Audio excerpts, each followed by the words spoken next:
நம்ம எல்லாருமே எந்த டைம் வந்தாலும் பிரச்சனையை பற்றி மட்டுமே பேசுவோம் இல்லையா? இன்னையிலேருந்து நம்ம புதுசாக பிரச்சனையை பற்றி மட்டும் பேசாமல் தீர்வை பற்றி மட்டுமே பேச போவோம்.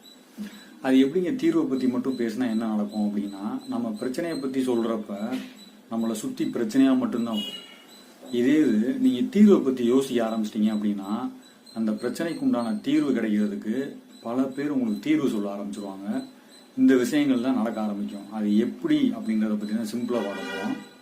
இது பார்த்தீங்கன்னா ஒரு பிரபஞ்ச ரகசியம் கூட வச்சுக்கலாம். இது எப்படி அப்படின்னா, நமக்கு அன்றாட தேவையான நமக்கு அரிசி, பருப்பு, காய்கறி, கீரை, பழங்கள் இதெல்லாம் இயல்பாகவே தாய் மாதிரி பிரபஞ்சம் பார்த்தீங்கன்னா தாய் மாதிரி இருந்து சூரிய உதயத்தை கரெக்டாக கொடுத்து, காலையில் 6 மணி ஆனால் சூரிய உதயம் வந்துடும், ஈவினிங் 6 மணி ஆகிறப்ப சூரியன் மறைஞ்சிருவார். அதற்கு தேவையான விஷயங்கள் நடக்கும்.